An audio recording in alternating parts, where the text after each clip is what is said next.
నమస్కారం. అతిథి కార్యక్రమానికి స్వాగతం. నేను మీ కృష్ణవేణి.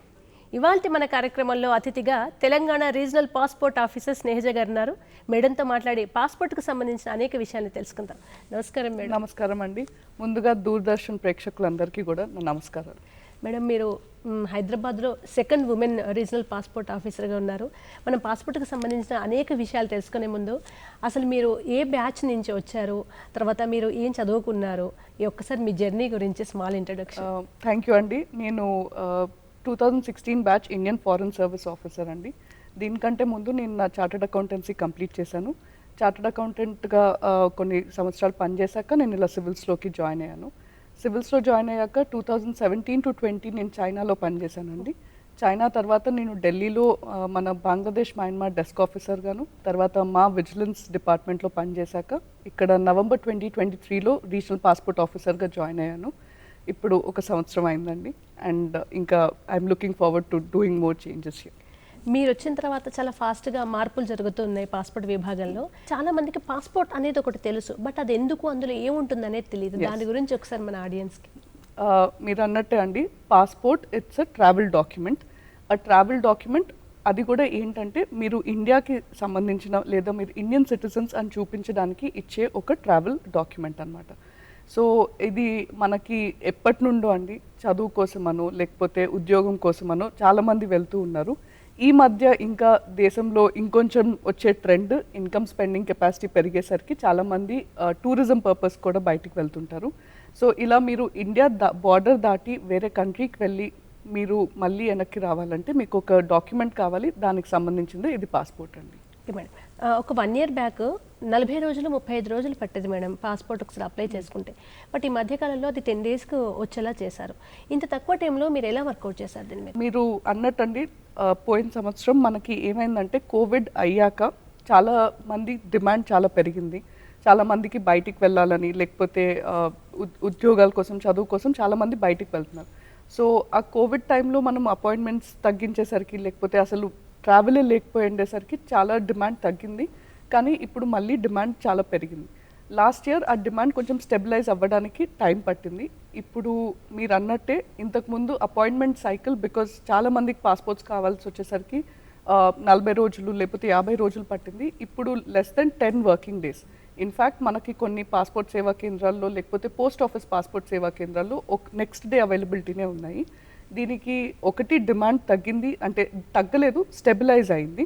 డిమాండ్ స్టెబిలైజ్ అయింది. రెండోది మేము కూడా చాలా అపాయింట్మెంట్స్ పెంచాం. సో పెంచి డిమాండ్కి అనువుగా మేము కూడా ఎక్కడైతే ఎక్కువ మందికి కావాలో అక్కడ కొన్ని పెంచి తర్వాత అది స్టెబిలైజ్ అయ్యాక మళ్ళీ తగ్గించి అలా మేము ఎఫర్ట్స్ చేస్తున్నామండి.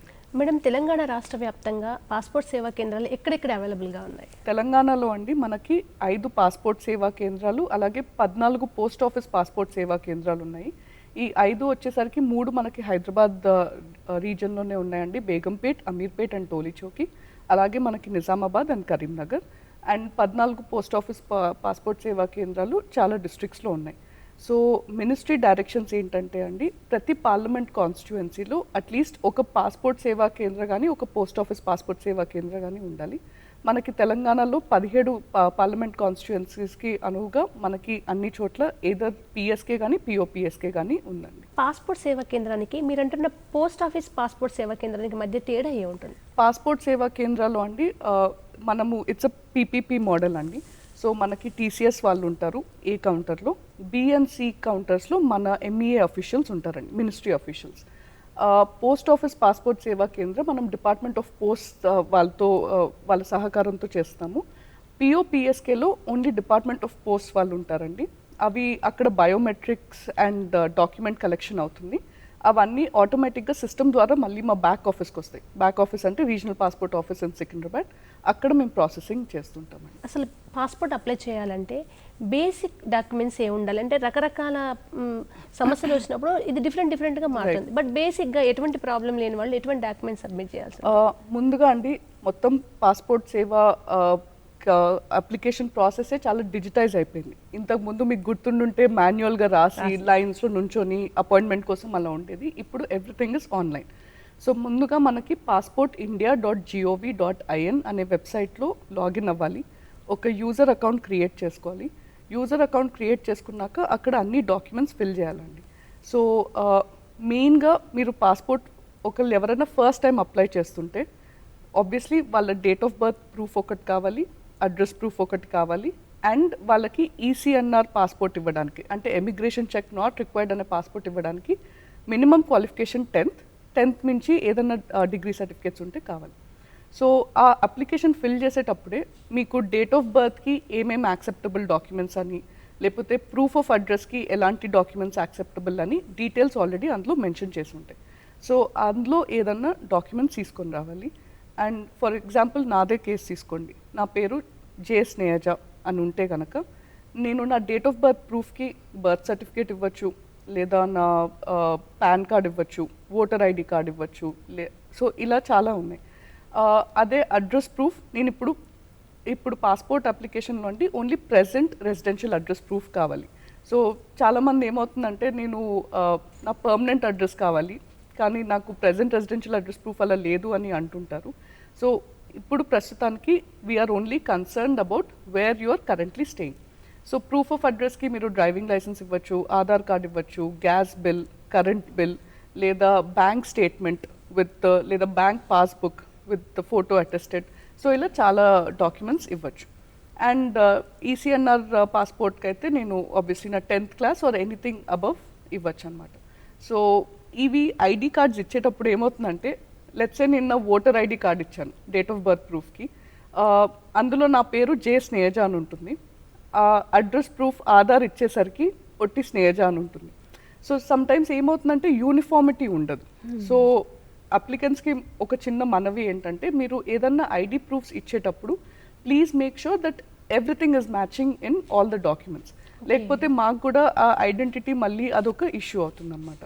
సో ఇందులో ఒక పేరుండి అందులో ఇంకో పేరు, లేదా ఇందులో ఒక డేట్ ఆఫ్ బర్త్ ఆధార్లో ఇంకో డేట్ ఆఫ్ బర్త్, సో అక్కడ whole identity it self is coming in to question. So ఎవరన్నా అప్లై చేసేటప్పుడు ఓన్లీ రిక్వెస్ట్ ఏంటంటే అన్ని డాక్యుమెంట్స్లో ఏవైతే మీరు సబ్మిట్ చేస్తారో అందులో యూనిఫార్మిటీ ఉంటే మాకు ఈజీ అవుతుంది, వాళ్ళకి పాస్పోర్ట్ ప్రాసెస్ తొందరగానే అవుతుంది. మామూలుగా పాస్పోర్ట్ ప్రాసెసింగ్ అండి ఇందాక మీరు అన్నట్టు అపాయింట్మెంట్ సైకిల్ తగ్గింది, అది వేరే విషయం. Tatkal passport within 1 to 3 working days delivery అయిపోతుంది. సో మీరు తత్కాల్ పాస్పోర్ట్లో ఇవాళ అప్లై చేస్తే ఇవాళే అది ప్రింట్ అయ్యి డిస్పాచ్ అయ్యి మీకు హైదరాబాద్ రీజన్ అయితే మీకు రేపటికల్లా వచ్చేస్తుంది, అదే మఫ్సల్ రీజన్స్లో అయితే 2 రోజుల్లో వచ్చేస్తుంది.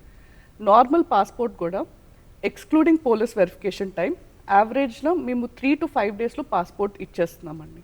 సో అందరికీ అన్ని డాక్యుమెంట్స్ కరెక్ట్గా ఉంటే పాస్పోర్ట్ అసలు మీకు 3 రోజుల్లో 5 రోజుల్లో మీ చేతిలో ఉంటుంది.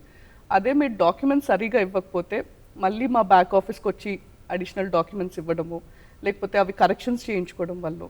సో అందుకే కొంతమంది అంటారు మాకు ఇన్ని రోజులైనా రాలేదు అని. ఇన్ని రోజులైనా రాలేదు అంటే అక్కడ మీరు ఇచ్చిన డాక్యుమెంట్స్లో ఏవో లోపాలు ఉండడం వల్లే ఇది డిలే అవుతుంది. అలాగే రెంటల్ అగ్రిమెంట్ అడుగుతున్నారు కొన్ని సందర్భాల్లో, అది ఏ సందర్భాల్లో అడుగుతున్నారు?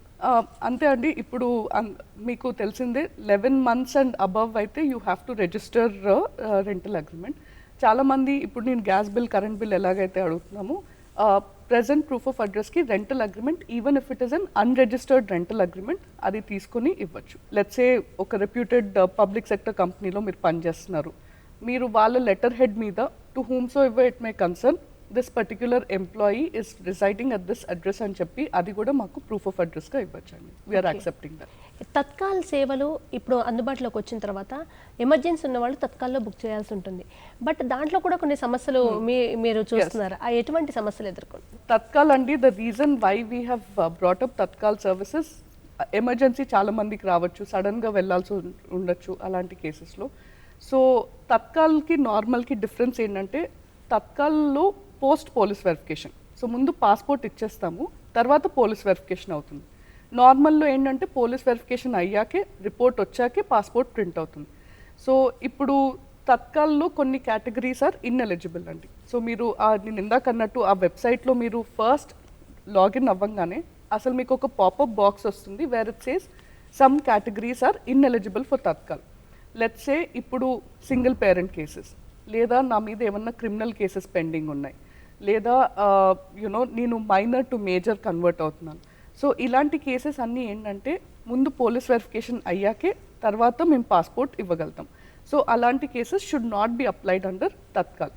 అర్థమవుతుంది మీకు కొంచెం ఎమర్జెన్సీ ఉండొచ్చేమో. కాకపోతే ఎమర్జెన్సీ ఉన్నా మీరు తత్కాల్లో కాదు, పోలీస్ వెరిఫికేషన్ ఇంకా ఎక్స్పెడైట్ చేయడానికి మేము అది ప్రాసెస్ చేస్తుంటాము. మేము చేసిన ఒక చిన్న చేంజ్ ఏంటంటే, బికాజ్ ఇప్పుడు అపాయింట్మెంట్స్ కూడా తొందరలోనే దొరుకుతున్నాయి కాబట్టి, మీరు ఇన్ఎలిజిబుల్ అయినా మీరు తత్కాల్లో అప్లై చేస్తుంటే దెన్ వీఆర్ సేయింగ్ దట్ మీకు ఎడిట్ ఆప్షన్ ఇచ్చి అది మీరు నార్మల్లో కన్వర్ట్ చేసుకొని నార్మల్లో మీకు ఎప్పుడైతే డేట్ వస్తుందో అప్పుడు అపాయింట్మెంట్ బుక్ చేసుకోండి అని చెప్తున్నాం.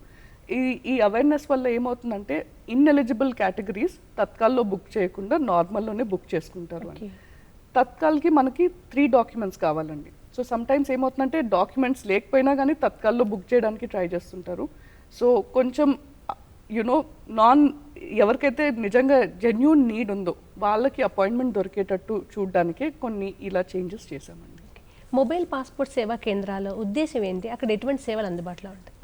మీరు అన్నట్టు ఇప్పుడు మనకి 5 పాస్పోర్ట్ సేవా కేంద్రాలు, 14 పోస్ట్ ఆఫీస్ పాస్పోర్ట్ సేవా కేంద్రాలు కాకుండానే మినిస్ట్రీ ఇంకొక స్కీమ్ లాంచ్ చేసిందండి. అదేంటంటే మొబైల్ పాస్పోర్ట్ సేవా కేంద్ర. జస్ట్ లైక్ మనం మొబైల్ బ్యాంకింగ్ సర్వీసెస్ ఉన్నట్టే ఎప్పుడన్నా మనకి మరీ రూరల్ డిస్ట్రిక్ట్స్ లేకపోతే ఇంటీరియర్ డిస్ట్రిక్ట్స్కి ఎక్కడన్నా వెళ్ళాలి, లేదన్నా ఒక కాలేజ్లో అప్లికేషన్స్ చేయించాలి, ఒక ట్రైబల్ డిస్ట్రిక్ట్లో ఏదన్నా చేయించాలి అంటే ఈ వ్యాన్ అక్కడికి యాక్సెసిబిలిటీ ఉంటుంది. ప్రస్తుతం మనకి ఒక వ్యాన్ కామారెడ్డిలో ఉందండి, ఎందుకంటే అక్కడ post office passport Seva Kendram కొంచెం స్ట్రక్చరల్ చేంజెస్ చేస్తున్నాము. సో అక్కడ అపాయింట్మెంట్స్ ఆపకూడదు అని చెప్పి అక్కడ వ్యాన్ ఉందండి. సో మనం అక్కడ we are giving the services. Once ఆ post office passport Seva Kendra is fully functioning, తర్వాత నీడ్ ఎక్కడైతే ఉందో మేము ఆ వ్యాన్ అక్కడిని పంపించాలని చూస్తున్నాం. మేడం, పాస్పోర్ట్ సేవా కేంద్రం, పోస్ట్ ఆఫీస్ పాస్పోర్ట్ సేవా కేంద్రం, ఇక్కడ ఎటువంటి వసతులు లేదా మనకి ఎటువంటి సేవలు అందుబాటులో ఉంటే ఏం తేడా ఉంటుంది అక్కడికి? సో పాస్పోర్ట్ సేవా కేంద్ర అయినా post office passport Seva Kendra అయినా we have been doing passport applications, అలాగే పీసీసీ అప్లికేషన్స్ అని కూడా చేస్తామండి. పాస్పోర్ట్లో కూడా మళ్ళీ నార్మల్ తత్కాల్ అని మీకు చెప్పాను కదా, నార్మల్ తత్కాల్, పీసీసీ లేదా గ్లోబల్ ఎంట్రీ ప్రోగ్రామ్ అని స్పెసిఫిక్ అవన్నీ మనకు అన్ని 5 PSKస్లో జరుగుతాయి. అదే పోస్ట్ ఆఫీస్ పాస్పోర్ట్ సేవా కేంద్రాల్లో మాత్రం only normal applications and PCC applications చేస్తామండి. లీగల్ ఆస్పెక్ట్స్లో చూస్తే మేడం, హైకోర్టు తాజాగా ఒక జడ్జిమెంట్ కూడా ఇచ్చింది, మీరు పాస్పోర్ట్స్ ఆపకండి బట్ కండిషన్స్తో ఇవ్వండి అనేది. ఏ సందర్భంలో ఈ జడ్జిమెంట్ జరిగింది, దీనికి సంబంధించిన పూర్తి వివరం? సో ఇందాక నేను అన్నట్టండి, ఇప్పుడు పాస్పోర్ట్ యాక్ట్ 1967 ప్రకారం కొన్ని కండిషన్స్లో మనము పాస్పోర్ట్ రిఫ్యూజ్ చేయొచ్చు. సో లెట్స్ సే మీ మీద ఒక క్రిమినల్ కేసు పెండింగ్ ఉంది, మీ మీద లేకపోతే ఒక వేరే కేసు ఏదైనా పెండింగ్ ఉంది అన్నప్పుడు అలాంటి సందర్భాల్లో మేము పాస్పోర్ట్ ఇవ్వలేం. We refuse passport services. ఎందుకంటే మీకు కేసు ఉంది, మీరు మళ్ళీ వెనక్కి వస్తారో లేదో కూడా తెలీదు. సో అలాంటి దాంట్లో మళ్ళీ మాకు పోలీస్ క్లియరెన్స్ రావాలి, హైకోర్టు ఆర్డర్స్ కూడా రావాలి. సో ఇంత హైకోర్టు జడ్జ్మెంట్ కూడా ఏం చెప్పింది అంటే, ఎవరి మీదైనా కేసు పెండింగ్ ఉంటే don't refuse passport service provided they comply with the legal requirements. So ఇప్పుడు ఎవరి మీదైనా కేసు ఉంటే, లెట్స్ సే అది ఎఫ్ఐఆర్ స్టేజ్లోనే ఉంది. ఎఫ్ఐఆర్ అంటే ఏంటి, ఎవరైనా వెళ్ళి కంప్లైంట్ ఇవ్వచ్చు, అది తర్వాత పోలీస్ వాళ్ళు ఇన్వెస్టిగేట్ చేసి if they find it genuine then they go for charge sheet and all that. So FIR స్టేజ్లో ఉంటే we don't have any objection. But అది ఛార్జ్ షీట్ అయినా లేకపోతే కోర్టులో ప్రొసీడింగ్స్ పెండింగ్ ఉన్నా కానీ మా రిక్వైర్మెంట్ ఏంటంటే ఆ కన్సర్న్ కోర్ట్ నుండి పర్మిషన్ తెచ్చుకోవాలి, అండ్ దెన్ కోర్ట్ పర్మిషన్ ఇచ్చాక వీ రీఇష్యూ ద పాస్పోర్ట్. ఇలాంటి కేసెస్లో we either issue 1 year short validity passport, లేదా కోర్ట్ ఆర్డర్ ఏమి ఇన్స్ట్రక్షన్స్ ఇస్తే దాన్ని బట్టి పాస్పోర్ట్ ఇస్తామన్నమాట. సో ఆ కోర్ట్ ఆర్డర్ తర్వాత 570E కింద ఒక undertaking saying that I am fully aware of these rules, these are my case rules అని చెప్పి ఇస్తుంటారు. సో చాలాసార్లు ఇలా కేసెస్ పెండింగ్ ఉన్నప్పుడు మా సజెషన్, మా advice to them is either మీరు కోర్ట్ పర్మిషన్ అయినా తెచ్చుకోండి, లేదా ఈ కేసు అన్న అక్విటల్ రావడము, లేకపోతే కొన్నిసార్లు లోక్ అదాలత్లో కాంప్రమైజ్ అవ్వడము, లేకపోతే క్వాష్ చేయడము అలాంటివి జరుగుతుంటాయి. అవి జరిగితే then we get the clear police report and then we issue the passport. తర్వాత మేడం, ఇప్పుడు ఒక డైవర్స్ కేసు లేదా సింగిల్ పేరెంటింగ్ ఉన్నప్పుడు ఆ బాబుకు పాస్పోర్ట్ ఇష్యూ చేయాలంటే కోర్టు నుంచి ఆ సదరు తల్లి లేదా తండ్రి ఆ బాబు బాధ్యతలు తీసుకున్నట్టుగా రావాలి. బట్ కోర్టులో అది ఎంత టైం పడుతుందో తెలియదు, కానీ బాబుకో పాపకో ఎమర్జెన్సీగా పాస్పోర్ట్ రావాలనుకున్నప్పుడు ఎటువంటి అవకాశం ఉంటుంది? సో సింగిల్ పేరెంట్ కేసెస్ అండి, unfortunately because of what ever reasons తల్లిదండ్రులు విడిపోయినప్పుడు పాపం పిల్లలకి అది కష్టంగానే ఉంటుంది. సింగిల్ పేరెంట్ కేసెస్లో మనకి వేరే రకంగా ప్రాసెస్ ఉంటుందండి. ఫర్ ఇన్స్టెన్స్ మనకి అనెక్షర్ డి అని ఒకటి ఉంది, అనెక్షర్ సి అని ఒకటి ఉంది. అనెక్షర్ డి ఏంటంటే ఇద్దరు పేరెంట్స్ కలిసి ఉన్నప్పుడు they are taking the responsibility for the minor and they say that we will bear all the expenses of the minor. So ఇద్దరు పేరెంట్స్ సైన్ చేస్తారు.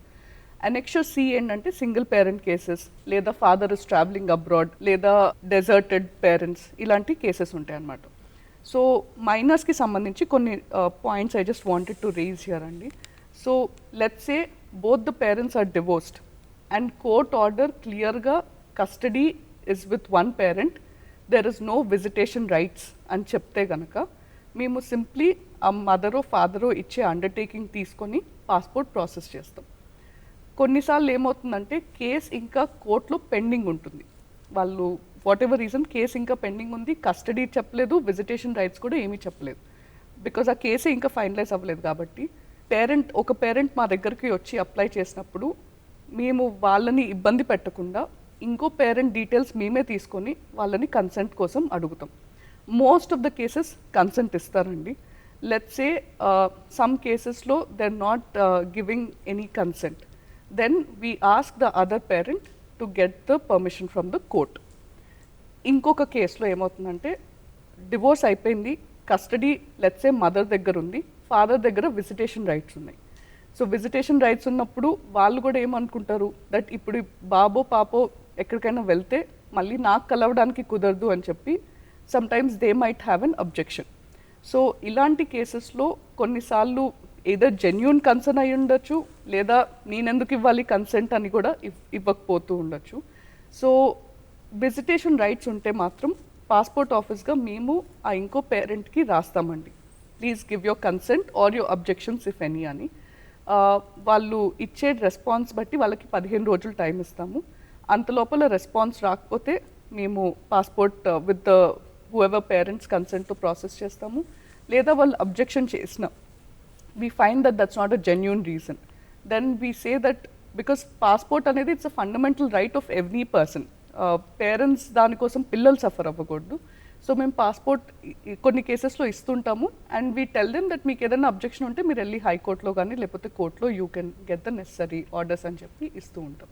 సో అన్ని కేసెస్లో అండి we are making sure that the child gets the passport and nobody is being subjected because of someone's else demands. మీరు అన్నట్టు single parent కేసెస్లో where ఇంకా on going proceedings ఉన్న కోర్ట్ కూడా చాలా తొందరగానే ఆర్డర్స్ ఇస్తున్నాయండి. Let the proceeding still continue but the parent shouldn't have any objection in getting the passport of the child అని చెప్పి మాకు స్పెసిఫిక్ ఆర్డర్స్ ఇస్తే మేము అది చేస్తాం. మేడం, అలాగే ఇప్పుడు పాస్పోర్ట్ సేవా కేంద్రాలలో ఇటువంటి ఏమైనా కొంచెం డిఫికల్ట్ ఇష్యూస్ ఉన్నవి లేదా లీగల్కి సంబంధించిన ఉంటే సపరేట్ వింగ్ ఉంటుందా డౌట్ క్లియర్ చేయడం కోసం? ఎటువంటి వాళ్ళు? ఎస్. సో ఇలాంటి సింగిల్ పేరెంట్ కేసెస్ కానీ లేకపోతే క్రిమినల్ కేసెస్ పెండింగ్ ఉన్నా కానీ సో పాస్పోర్ట్ సేవా కేంద్రంలో కానీ పోస్ట్ ఆఫీస్ పాస్పోర్ట్ సేవా కేంద్రంలో కానీ మేము అది వెంటనే అక్కడ బయోమెట్రిక్స్ వరకు తీసుకొని అవి వెంటనే బ్యాక్ ఆఫీస్కి ఎస్కలేట్ చేస్తారండి.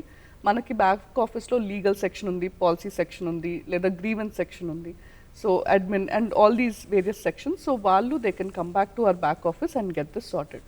సో బ్యాక్ ఆఫీస్కి ఎప్పుడు రావచ్చు అని next question in case you have that. So ఏంటంటే వాళ్ళు ముందుగానే అప్లికేషన్ మీద రాస్తారు ఫలానా రోజు వీళ్ళని అలౌ చేయమని చెప్పి. లేకపోతే ఏంటంటే మనకి అదే వెబ్సైట్లో మీ యూజర్ అకౌంట్లోనే you have an option to schedule an enquiry appointment. So every సోమవారం, మంగళవారం, శుక్రవారం మన బ్యాక్ ఆఫీస్లో మనం 250 ఆన్లైన్ ఎంక్వైరీ అపాయింట్మెంట్స్ ఇస్తున్నాము. ఇది ఫ్రీ ఆఫ్ కాస్ట్. సో మీరు అది అందులో బుక్ చేసుకొని ఫలానా రోజు ఏదైతే టైం ఉందో అది రావచ్చు. అది కాకుండా ప్రతి గురువారం మనకి పాస్పోర్ట్ ఆఫీస్ బ్యాక్ ఆఫీస్ ఎక్కడైతే సికింద్రాబాద్లో ప్రతి గురువారం ఉదయం 9:30 నుండి 12:30 వరకు ఎవరికి ఏ ప్రాబ్లం ఉన్నా మీరు అపాయింట్మెంట్ లేకుండా యూ కెన్ వాక్ ఇన్. అది మనకి పబ్లిక్ డే అనమాట. సో మీకు అపాయింట్మెంట్స్ దొరకట్లేదు, లేదా మీరు రీషెడ్యూల్ చేసుకోవాలి, లేదా నాకు అర్జెంట్ ట్రావెల్ ఉంది, లేదా ఈ policy cases, legal cases, so నేను అపాయింట్మెంట్ రీషెడ్యూల్ చేసుకోలేకపోతున్నాను అన్న అందరూ కూడా 9:30 నుండి 12:30 వరకు ప్రతి గురువారం రావచ్చండి. ఈ ఆన్లైన్ కానీ లేదా ఈ వాకిన్కి కానీ there is no fee, extra fee charged. It's all free of cost. అతిథి కార్యక్రమంలో చిన్న విరామం తీసుకుందాం.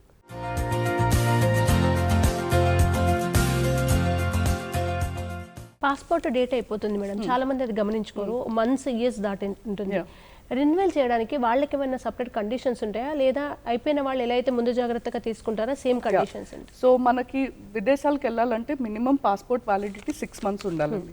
చాలా మంది టికెట్స్ బుక్ చేసుకున్నాక వ్యాలిడిటీ సరిపోదు, లేదా ఇమిగ్రేషన్ దగ్గర ఆగి మళ్ళీ వెనక్కి వచ్చి రీఇష్యూ చేయించుకునే వాళ్ళు ఉంటారు. సో పాస్పోర్ట్ రెన్యువల్ ఎప్పుడైనా చేసుకోవచ్చు. రీఇష్యూ మీరు చేంజ్ ఇన్ పర్టిక్యులర్స్ ఉన్నా చేసుకోవచ్చు, లేదా అడ్రస్ మారుండొచ్చు, ఏదైనా చేసుకోవచ్చు అండి. But generally minimum 6 months validity ఉండాలి కాబట్టి వాళ్ళు రావచ్చండి, ముందే రావచ్చు. మేడం ఇప్పుడు మైనర్ ఉన్నారు, అబ్బాయి మేజర్ అవ్వడానికి ఒక 6 months బ్యాక్ ఏదైనా వేరే దేశానికి వెళ్ళాల్సి వస్తే వాళ్ళని అలో చేస్తారా? ఎందుకంటే మేజర్ అవ్వడానికి 6 months ఉంటుంది, లేదా 4 months ఉంటుంది. ఎటువంటి కండిషన్స్ అప్లై అవుతాయి? సో మైనర్ కండి మామూలుగా అందరికీ పాస్పోర్ట్స్ 10 ఏళ్ళకి ఇస్తాము, మైనర్స్కి మాత్రం 5 ఏళ్ళకే ఇస్తాం. మైనర్స్లో కూడా 15 సంవత్సరాలు దాటిన వాళ్ళకి మేము 10 సంవత్సరాల పాస్పోర్ట్ కూడా ఇస్తాము, ప్రీ పోలీస్ వెరిఫికేషన్ చేసి. సో మీరు అన్నట్టు వాళ్ళు డాక్యుమెంట్స్ అన్నీ కరెక్ట్గా ఇస్తే, లెట్సే నా 16 years ఇప్పుడు ఎవరన్నా అప్లై చేస్తుంటే కనుక వాళ్ళకి 10 ఏళ్ళకి ఇస్తాము with all the required documentation. So ఆ 6 months అనే క్వశ్చన్ అప్పుడు క్వశ్చనే ఉండదు, ఎందుకంటే వాళ్ళకి ఎలాగో 10 ఏళ్ళకి ఇచ్చేస్తారు. ఇప్పుడు ఈ మధ్య కాలంలో ఆర్థిక నేరాలు, ఫ్రాడ్స్ చేసేసి వేరే దేశాలకు పారిపోతూ ఉంటారు.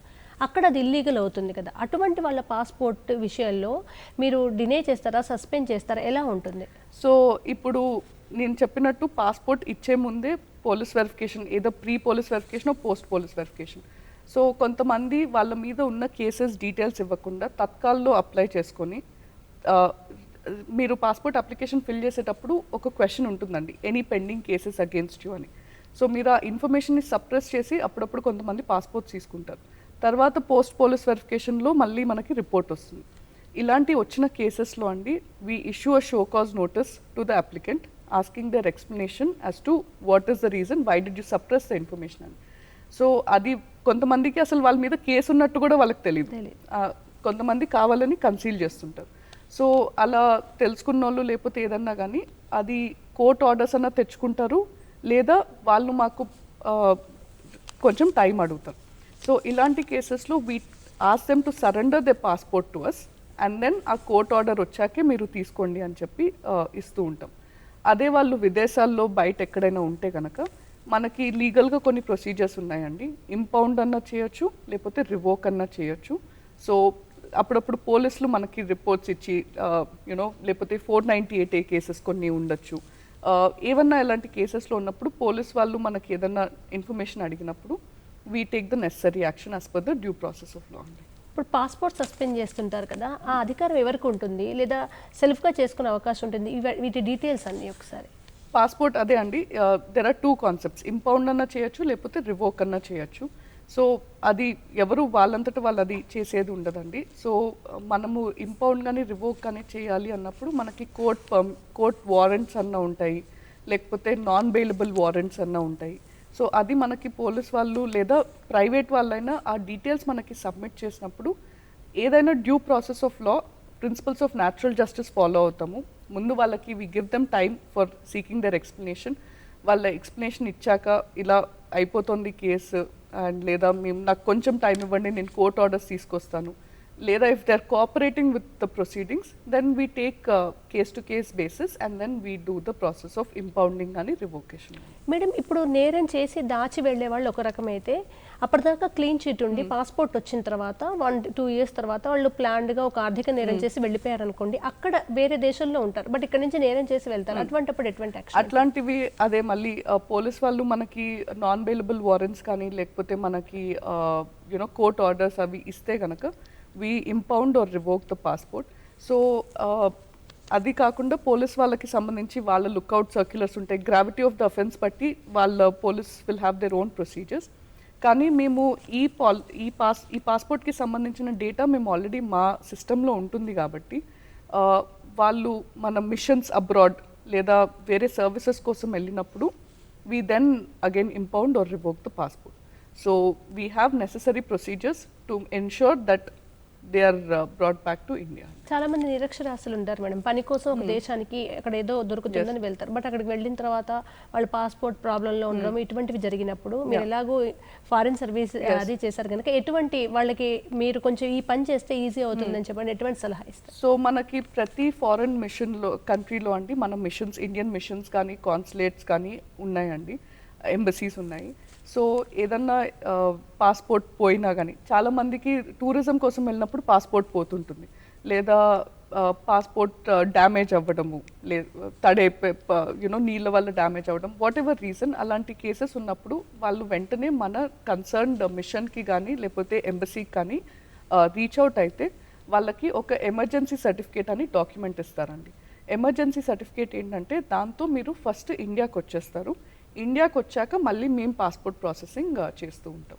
సో ఏదన్నా బయట దేశాల్లో సమస్య వచ్చినప్పుడు మనకి మన Indian missions, consulates and embassies are always there to help the specific cases and we are always taking care of them అండి.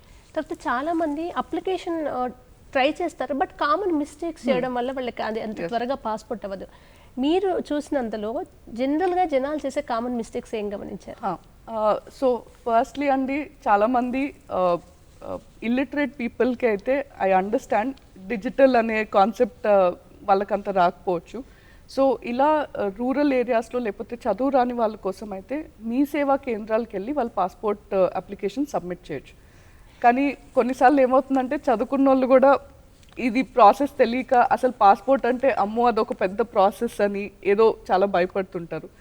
కామన్ మిస్టేక్స్ అండి, స్పెల్లింగ్ మిస్టేక్స్, ఒక ఏ ఎక్స్ట్రా పడడం, లేదా అడ్రస్లో 2 బదులు 3 పడడం, అండ్ దెన్ మేల్ బదులు ఫీమేల్ జెండర్, ఏదో ఇలా చిన్న చిన్న మిస్టేక్స్ అవుతుంటాయి. కాకపోతే మీరు అప్లికేషన్ ఫిల్ చేసేటప్పుడు మిస్టేక్స్ ఉన్నా కానీ మీరు ఎప్పుడైతే మా దగ్గరికి ప్రాసెసింగ్కి వస్తారో అప్పుడు మీరు అక్కడ కౌంటర్లో చెప్తే ఇది తప్పు పడింది, ఇది కరెక్షన్, ఇది ఐడి ప్రూఫ్ ఇస్తే we make the mistakes correction. కానీ అది కూడా మిస్ అయ్యి పాస్పోర్ట్ ఇచ్చాక తర్వాత మిస్టేక్స్ అని చూసుకుంటే మాత్రం then we again have a different process. 6 months లోపల వస్తే మళ్ళీ వాళ్ళ మిస్టేక్ ఉంటే కనుక అడిషనల్ ఫీ కలెక్ట్ చేసుకొని బుక్లెట్ ఇస్తాము, లేదా మా మిస్టేక్ ఏదన్నా ఉంటే కనుక then we process it and at free of cost. But కామన్గా చేసే మిస్టేక్స్ ఇవే అండి, స్పెల్లింగ్ మిస్టేక్స్ లేదా gender mistakes, date of birth 1989 బదులు 1988 పడడం, అండ్ మంత్ డేట్ స్వాప్ అవ్వడం. సో ఇలాంటివి చిన్న చిన్న ఉంటాయి, కానీ మీరు కంగారు పడాల్సింది ఏం లేదు. అక్కడ మిస్టేక్ ఉన్నా కానీ మీరు పాస్పోర్ట్ సేవా కేంద్ర లేదా పోస్ట్ ఆఫీస్ పాస్పోర్ట్ సేవా కేంద్రానికి వచ్చినప్పుడు అప్లికేషన్ ప్రాసెస్ చేసేటప్పుడు మళ్ళీ వాళ్ళకి మొత్తం చూసుకోమని చెప్తామండి. చూసుకొని వాళ్ళ డీటెయిల్స్ బట్టి then we process it to the next level. చాలా మంది ఇప్పుడు ఆడవాళ్ళ విషయానికి వస్తే మేడం, అప్పటి వరకు వాళ్ళకి పాస్పోర్ట్ ఉంటుంది, బట్ పెళ్ళైన తర్వాత వాళ్ళ ఇంటి పేరు మారుతుంది. సో నేమ్ చేంజ్ లేదా ఇంటి పేరు మార్చుకోవాల్సి వచ్చినప్పుడు ఎటువంటి రూల్స్ ఉంటాయి? సో పెళ్ళయ్యాక మీరు మీ భర్త గారి పేరు సర్నేమ్ తీసుకోవడం అది నేమ్ చేంజ్ కాదండి. సో దానికి ఇప్పుడు ప్రస్తుతానికైతే we just accept whatever they are giving us documents. So let's say నేను జే స్నేహజా నుండి కే స్నేహజాకి మారుతుంటే కనుక జస్ట్ నా మ్యారేజ్ సర్టిఫికేట్ అండ్ ఏదో ఒక ID proof I need for my address proof. So if my husband పాస్పోర్ట్లో కూడా అదే అడ్రస్ ఉంటే కనుక నేను తన పాస్పోర్ట్ అది తీసుకోవచ్చు, లేదా నేను ఆధార్ కార్డ్ ఇస్తుంటే కనుక ఇప్పుడు ఆధార్ కార్డులో ఎలాగో అడ్రస్ మారుతుంది కాబట్టి సర్నేమ్ కూడా మారేటట్టు తీసుకుంటాం. సో నేమ్ చేంజ్ కేసెస్ స్పెసిఫిక్గా లెట్సే నేను స్నేహజా నుండి నా పేరు వైష్ణవిగా మార్చుకుంటున్నాను. అలా మార్చుకున్నప్పుడు ఏంటంటే 2 న్యూస్ పేపర్ యాడ్స్ ఇవ్వాలండి, లేదా gazette notification, and government employees అయితే వాళ్ళ సర్వీస్ రికార్డ్ అప్డేట్ అవ్వాలి. తర్వాత 2 ఐడి ప్రూఫ్స్ కూడా విత్ ద చేంజ్ నేమ్. నా పేరు స్నేహజా టు వైష్ణవి మార్చుకున్నప్పుడు 2 న్యూస్ పేపర్ యాడ్స్, అలాగే నేను నా ఆధార్ కార్డులో మార్చుకున్నట్టు, ఇంకోటి ఓటర్ ఐడి కార్డులో మార్చుకున్నట్టు ఏదో ఒకటి I have to give 2 ID proofs అండి. మేడం ఇప్పుడు కొందరు కొత్త వాదన ఏంటంటే కాలంతో మారుతూ ఇప్పుడు డివర్స్ అయ్యింది ఆవిడకి, అప్పటి వరకు ఆ పాపకో బాబుకో వాళ్ళ తండ్రి ఇంటి పేరు వచ్చింది, నాకు డివర్స్ అయిపోయింది, సో నాకు ఆ ఇంటి పేరు నేను కంటిన్యూ చేయదలుచుకోలేదు కనుక నాకు ఆ ఇంటి పేరు బాబుకో పాపకో వద్దు, లేదా నాది ఏదైతే ఉందో ఆధార్లో అదే పెట్టాలి అనే ఒక కాన్సెప్ట్ ఉంటే ఇటువంటిది లీగల్గా ఎంతవరకు పాస్పోర్ట్లో సెట్ అవుతుంది? సేమ్ థింగ్ అండి. ఇప్పుడు ఎలాగైతే మనము పెళ్ళయ్యాక నా ఇంటి పేరు మార్చుకుంటున్నానో అది నేమ్ చేంజ్ కింద కాదు. కానీ మళ్ళీ ఇఫ్ యూ వాంట్ టు మీరు మళ్ళీ మెయిడెన్ సర్నేమ్కి రావాలి అనుకుంటే కనుక అది నేమ్ చేంజ్ అవుతుంది. సో అలాంటి కేసెస్లో కూడా మళ్ళీ 2 news paper ads and required documents ఇస్తే సరిపోతుందండి. ఇందాక నేమ్ చేంజ్లో ఇంకొక సింపుల్ ఎగ్జాంపుల్ అండి, లక్ష్మి. మీరు ఎల్ఏకే ఎస్హెచ్ఎంఐ రాయొచ్చు, ఎల్ఏఎక్స్ఎంఐ కూడా రాయొచ్చు. సో ఇవేంటంటే ఫోనెటిక్గా సేమ్ సౌండింగ్ బట్ రాయడంలో డిఫరెన్స్ ఉండొచ్చు. సో ఇలాంటివి name change, its not a name change అండి. You can get the correct ID proofs, మీకు ఎలా అయితే కావాలో అలా మేము చేస్తుంటాం. సో చాలామంది ఇలా క్వశ్చన్స్ అడుగుతుంటారు, నా ఆధార్లో ఇలా స్పెల్లింగ్ ఉంది, దీంట్లో ఇలా స్పెల్లింగ్ ఉందని. మీ దగ్గర నుండి మేము డిక్లరేషన్ తీసుకొని we do it. But me safety కోసమే అన్ని ఐడి కార్డ్స్లో యూనిఫార్మిటీ మెయింటైన్ చేస్తే అది వాళ్ళకు కూడా మంచిది. కాబట్టి మేము ప్రాసెస్ అయితే చేస్తాము, but we tell them that please make sure మీరు ఇది కరెక్షన్ చేయించుకోవచ్చు అని చెప్తూ ఉంటాం. మేడం, జనాభా పెరుగుతోంది, అందరికీ విదేశాలకు వెళ్ళాలనే కోరిక మీరు అన్నట్టుగా పెరుగుతూ వస్తుంది. ఇటువంటి సందర్భాల్లో సేవా కేంద్రాలు పెంచే ఆవశ్యకత కూడా ఉంది. ఫర్దర్గా అటువంటి ప్లాన్స్ ఏమైనా ఉన్నాయా? సేవలు అందరికీ అందుబాటులో రావాలంటే ఎలా? కరెక్ట్. సో ప్రస్తుతానికండి రోజు హైదరాబాద్లో మనం 4200 అప్లికేషన్స్ ప్రాసెస్ చేస్తున్నాం. అది పోలీస్ క్లియరెన్స్ సర్టిఫికేట్ అవ్వచ్చు, పాస్పోర్ట్ అవ్వచ్చు, జెప్ అప్లికేషన్స్ ఏదన్నా కానీ మొత్తానికి 4200 చేస్తున్నామండి.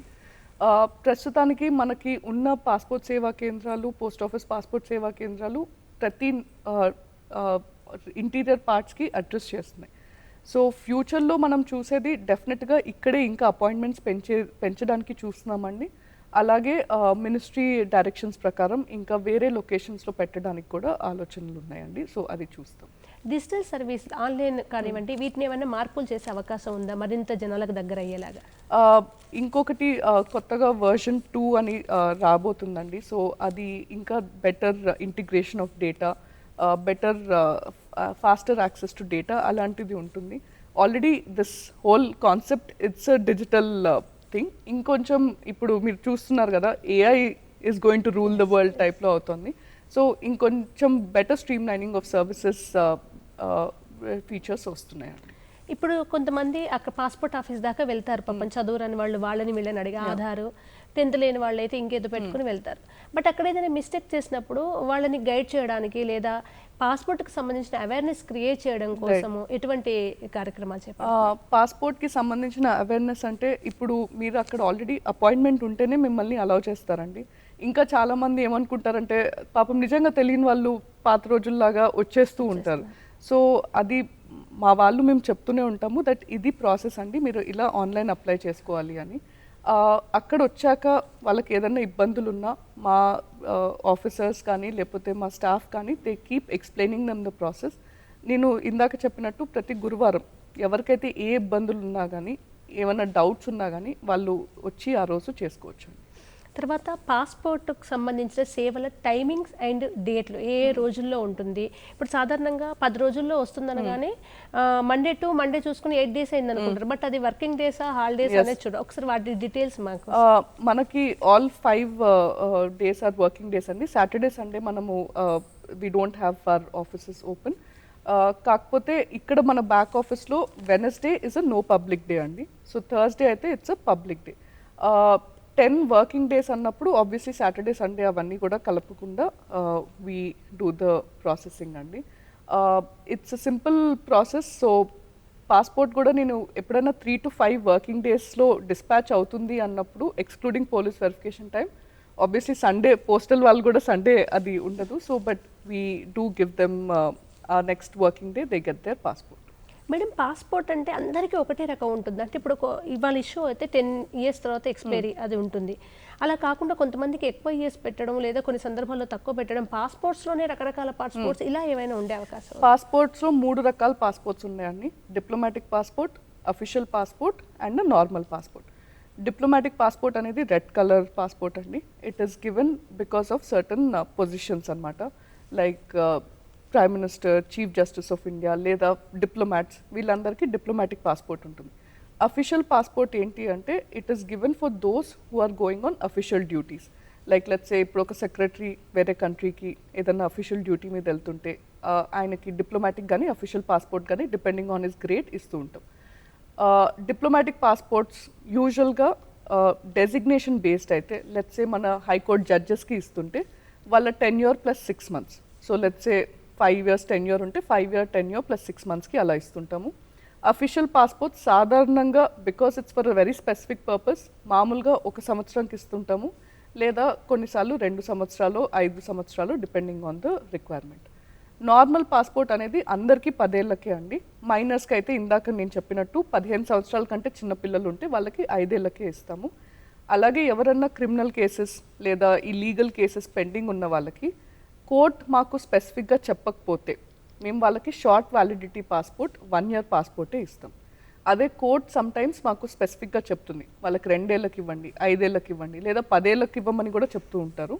అలాంటి స్పెసిఫిక్ కేసెస్లో కోర్ట్ డైరెక్షన్స్ బట్టి మేము పాస్పోర్ట్స్ ఇస్తాం. కార్యక్రమంలో మరో చిన్న విరామం తీసుకుందాం.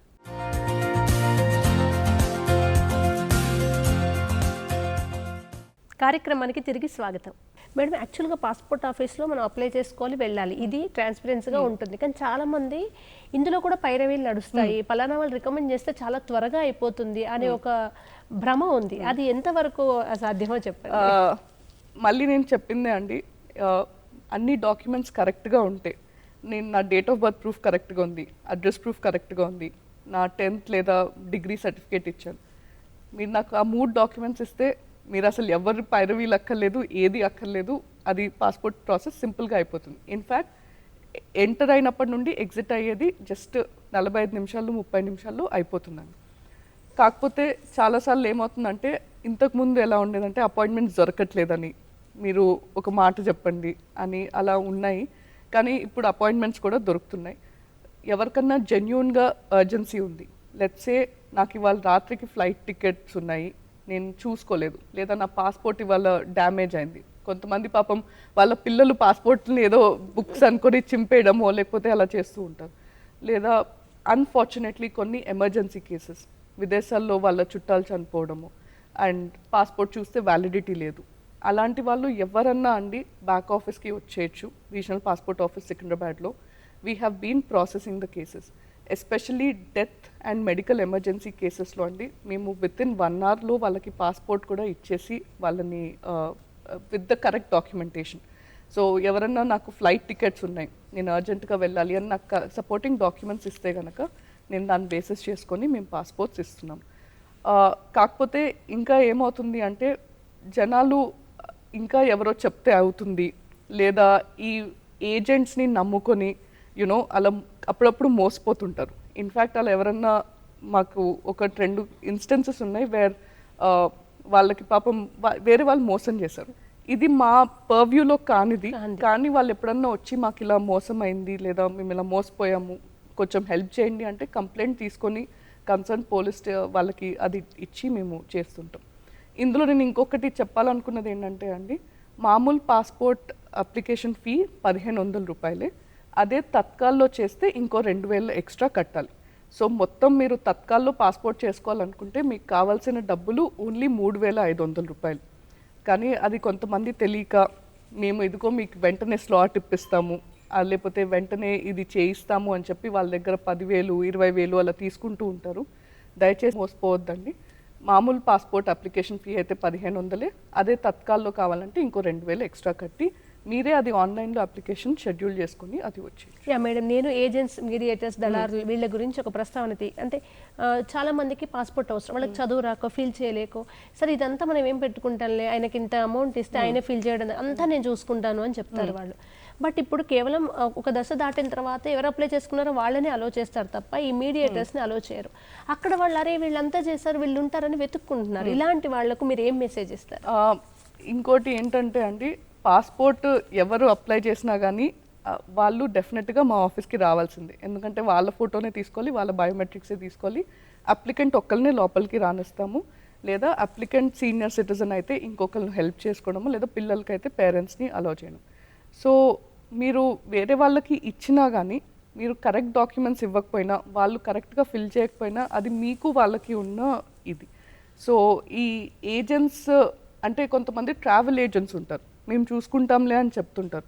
వాళ్ళు దానికి మళ్ళీ ఎక్స్ట్రా అడుగుతూ ఉంటారు. నేను అదే చెప్పినట్టు పాస్పోర్ట్ ఫీయే 1500, కానీ కొంతమంది తెలియక దానికి మించి ఎక్కువగా జస్ట్ అపాయింట్మెంట్ కోసం అని చేస్తుంటారు. వాళ్ళకి అసలు తెలియని విషయం ఏంటంటే ప్రాసెస్ ఇస్ వెరీ సింపుల్. మీరు ఆన్లైన్ అప్లై చేయండి, మీకు వెంటనే డేట్ దొరుకుతుంది, మీ డేట్ని బట్టి మీరు వెళ్ళిపోవచ్చు. అలాగే మేడం ఇప్పుడు చాలా నేను హైదరాబాద్లో ఉన్నాను, హైదరాబాద్లోనే బుక్ చేసుకోవాలి అనుకుంటారు తప్ప ఆన్లైన్లో ఇది కాకుంటే ఇది కరీంనగర్ నిజామాబాద్ ఈ ఆప్షన్స్ చూపిస్తుంది. అలాగే నిజామాబాద్ కరీంనగర్ వాళ్ళకి కూడా హైదరాబాద్ ఏ సందర్భాల్లో ఇలా చేసుకోవచ్చు?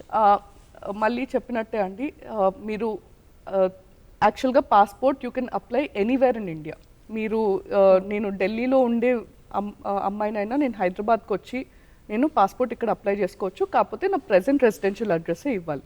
సో తత్కాల్ పాస్పోర్ట్స్కి మాత్రం విత్ ఇన్ ద జ్యూరిస్డిక్షనే అండి. సో ఎవరైనా తత్కాల్కి అప్లై చేస్తుంటే ఆంధ్ర వాళ్ళు వచ్చి నేను ఇక్కడ తత్కాల్ కావాలి అంటే అవ్వదు, ఎందుకంటే ఇది పోస్ట్ పోలీస్ వెరిఫికేషన్. సో నా రీజన్లో ఉన్నారన్న ఒక్క దాంతోనే నేను మామూలుగా పోస్ట్ పోలీస్ వెరిఫికేషన్ అది చూస్తూ ఉంటాను. సో అలాగే సేమ్ థింగ్ తెలంగాణ వాళ్ళు వెళ్ళి ఆంధ్రాలో తత్కాల్లో కూడా అప్లై చేయడానికి ఉండదు. ఏంటంటే date of birth change cases ఉన్నా లేదా నేమ్ చేంజ్ కేసెస్ ఉన్నా, నేమ్ చేంజ్ అయినా మేము చేస్తాం కానీ date of birth change cases లేదా క్రిమినల్ కేసెస్ పెండింగ్ ఉన్న వాళ్ళు, లేకపోతే any other issues, divorce cases, single parent cases, ఇవి మీరు అక్కడ అప్లై చేసుకోవచ్చు. మన పోస్ట్ ఆఫీస్ పాస్పోర్ట్ సేవా కేంద్రాల్లో ఆదిలాబాద్లో చేసుకోవచ్చు, లేకపోతే మహబూబ్ నగర్ ఎక్కడైనా చేసుకోండి. కాకపోతే ఏదైనా అడిషనల్ డాక్యుమెంటేషన్ కావాలి అంటే మాత్రం వాళ్ళు మళ్ళీ హైదరాబాద్కి రావాల్సి వస్తుంది. సో అలాంటి కేసెస్లో మేము నోటీస్ పంపిస్తాము, వాళ్ళు హైదరాబాద్లో అపాయింట్మెంట్ తీసుకొని మళ్ళీ రావచ్చు. మేడం అసలు ఇంత స్ట్రిక్ట్గా పాస్పోర్ట్కి సంబంధించిన వెరిఫికేషన్ కానివ్వండి ఇదంతా జరుగుతుంటే ఒకవైపు ఫేక్ పాస్పోర్ట్స్ అంటే దొంగ పాస్పోర్ట్లతోటి ట్రావెల్ చేస్తారు, అది ఎలా సాధ్యం, వాటిని ఎలా గుర్తించడం? మనం దొంగ పాస్పోర్ట్ అనే కాన్సెప్ట్ లేదండి, తప్పుడు డాక్యుమెంట్స్తో పాస్పోర్ట్ తీసుకోవడం లాంటివి అవుతుంటాయి. So let's say fake Aadhaar card ఇవ్వడం లేదా ఫేక్ బర్త్ సర్టిఫికేట్స్ అవి ఇవ్వడం. We have our own mechanisms to check the verification of the documents. మాకు ఎక్కడైనా ఇది జెన్యూన్గా అనిపించట్లేదంటే ఇంకో ఐడి ప్రూఫ్ అడగడం లేకపోతే అలాంటివి అడుగుతూ ఉంటాం. కానీ ఇలాంటి అన్ని కేసెస్లో అండి we also depend on the police verification report. So police verification రిపోర్ట్లో if we get to know that it's not a genuine case then we take the necessary action as per the course of law. And చాలా మందికి ఉండే common doubt, ఇప్పుడు నేను apply చేశాను, ఒకసారి నాకు రాలేదు, రిజెక్ట్ అయింది, మళ్ళీ ఎన్ని నెలలకు అప్లై చేసుకోవచ్చు? అసలు చాలా మంది ఇంకా ఫస్ట్ రిజెక్ట్ అయిందంటే నాకు ఇంకా రెండోసారి ఛాన్స్ లేదేమో అని భయపడుతుంటారు, వాళ్ళకి ఎలా?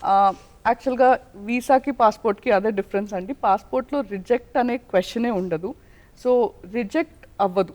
మేబీ మీకు ఆ డాక్యుమెంట్స్ మీరు ఇవ్వకపోతే మీ ఫైల్ ఇంకా ఆన్ హోల్డే ఉంటుంది. So there is no question of rejection లేదా మళ్ళీ అప్లై చేసుకోవడం అనే కాన్సెప్ట్ ఉండదు.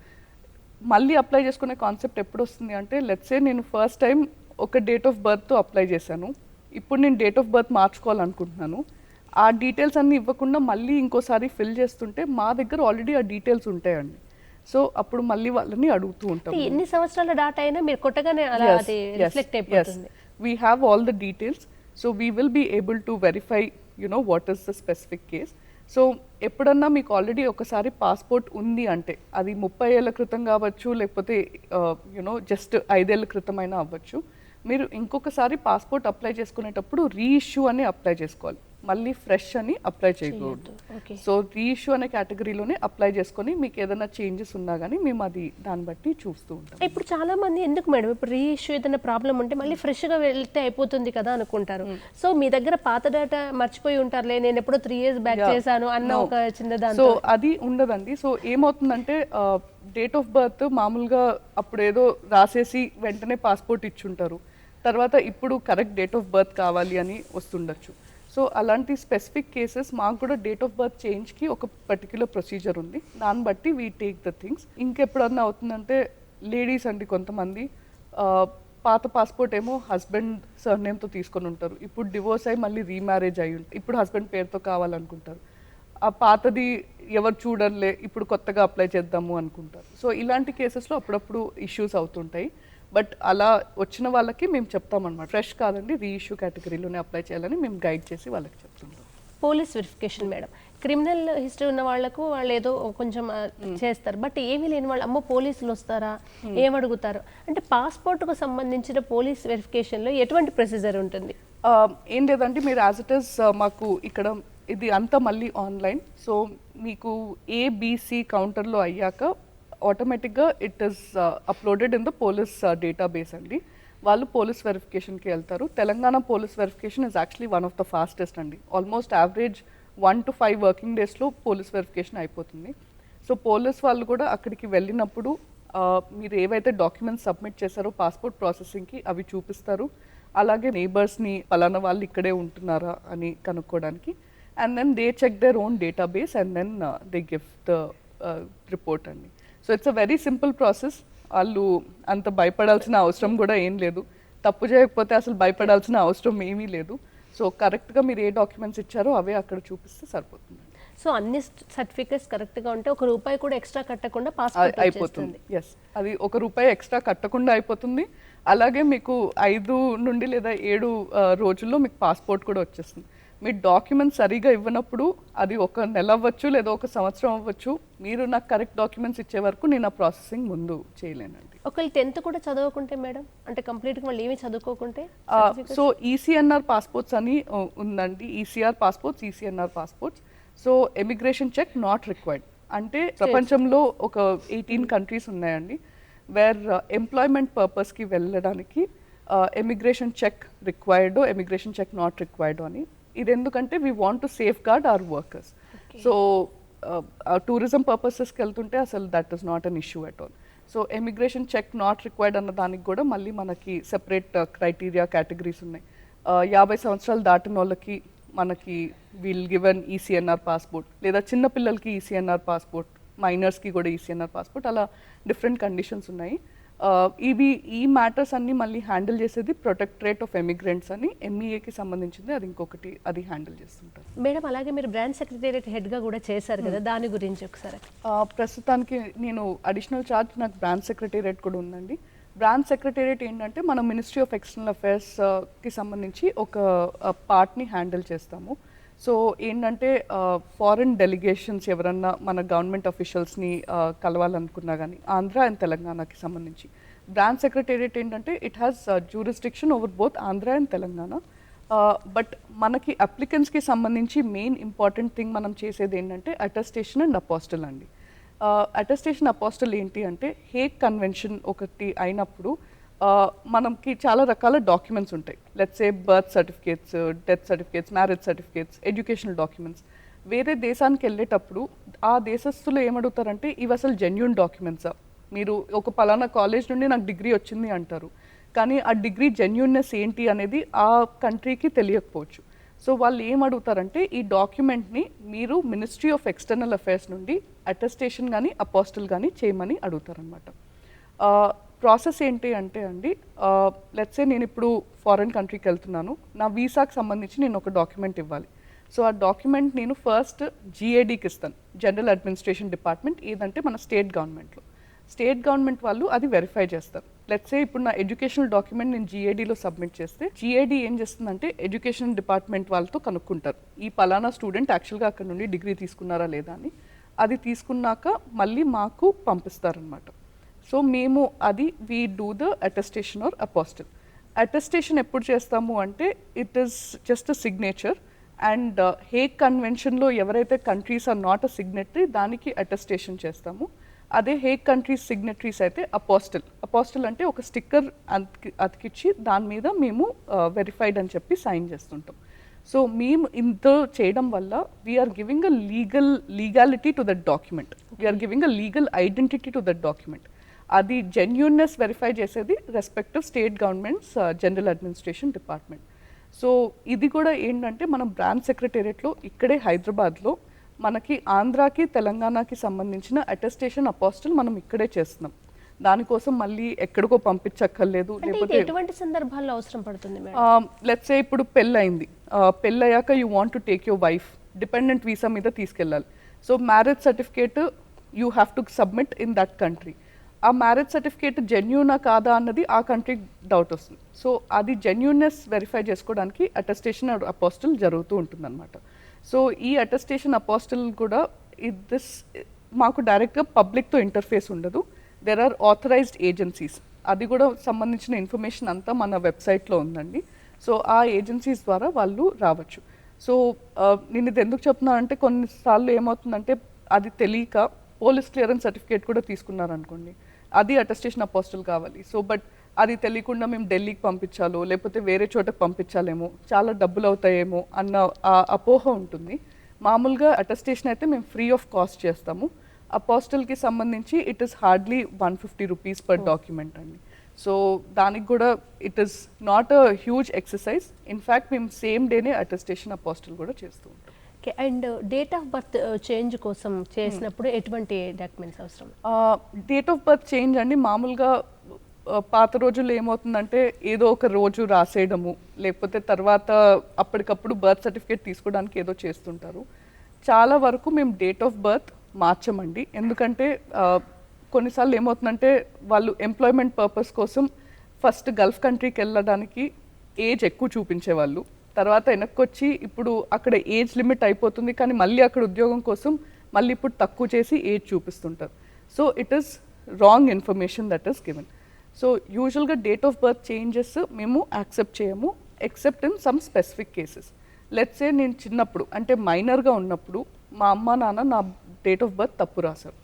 సో నేను మైనర్ నుండి మేజర్గా అయినప్పుడు ఆ కరెక్షన్ చేసుకోవచ్చు. లేదా నేను మేజర్ అయ్యాకే పాస్పోర్ట్ తీసుకున్నాను. Let's say now I'm 25 years old. నా బర్త్ సర్టిఫికేట్లో 20th June బదులు 20th July అని పడింది. సో నేను అది correct date of birth certificate మళ్ళీ తీసుకొని నాకు సబ్మిట్ చేస్తే then we do the process. But let's say నేను పాస్పోర్ట్ తీసుకున్న 10 ఏళ్ళకి లేదా 20 ఏళ్ళకి ఇప్పుడు నాకు డేట్ ఆఫ్ బర్త్ కరెక్షన్ కావాలి అంటే we don't accept those changes అండి. సో ఇలాంటి కేసెస్ స్పెసిఫిక్ కేసెస్లో we make sure that we're following the due process. ఫైనల్గా మన దూరదర్శన్ యాదగిరి ప్రేక్షకులకు మీరు ఎటువంటి మెసేజ్ ఇవ్వాలనుకుంటున్నారు పాస్పోర్ట్కి సంబంధించి? పాస్పోర్ట్ ప్రాసెస్ చాలా సులువైన ప్రాసెస్ అండి. సైట్ ఒకసారి చూస్తే మీకు అర్థమవుతుంది. అలాగే కాకుండా మనకి మీరు ఎప్పుడన్నా ఏదన్నా క్వెరీ ఉన్నా కానీ ప్రతి గురువారం మీరు మన ఆఫీస్కి సికింద్రాబాద్లో రావచ్చు. చాలామంది నేను ఇవి హైదరాబాద్లోనే అపాయింట్మెంట్ తీసుకోవాలి అని అనుకుంటూ ఉంటారు. కానీ మనకి హైదరాబాద్ కాకుండా ఇంకా 14 చోట్ల మనకి పోస్ట్ ఆఫీస్ పాస్పోర్ట్ సేవా కేంద్రాలు ఉన్నాయి. లేదా నిజామాబాద్, కరీంనగర్లో కూడా వెళ్ళొచ్చు. దయచేసి మీరే అన్ని డాక్యుమెంట్స్ ఫిల్ చేసేటప్పుడే ముందు అన్ని కరెక్ట్గా ఉన్నాయో లేదో చూసుకోండి.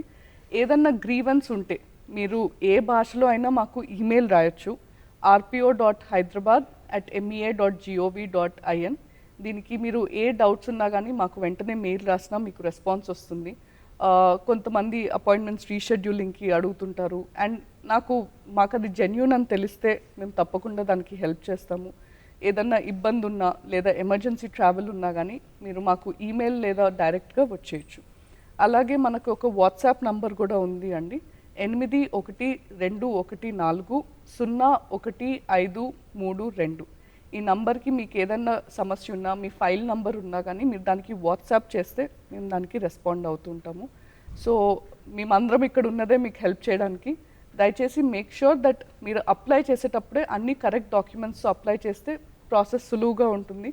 లేదు ఏదన్నా ఇబ్బంది ఉన్నా కానీ we're all here to help you. Thank you so much madam. Once again మా దూరదర్శన్ ప్రేక్షకులందరి తరపున పాస్పోర్ట్కి సంబంధించిన అన్ని విషయాల్ని చాలా అర్థమయ్యేలాగా వివరించారు. Thank you so much. Thank you అండి. మళ్ళీ ఇంకొకసారి దూరదర్శన్ నాకు ఈ అవకాశం కలిగించినందుకు నమస్కారం. Thank you. చూసారు కదండి, ఇది ఇవాల్టి అతిథి కార్యక్రమం. మరొక ఎపిసోడ్లో మరొక అతిథితో మీ ముందుకు వస్తాను. అంతవరకు సెలవు మరి. నమస్కారం.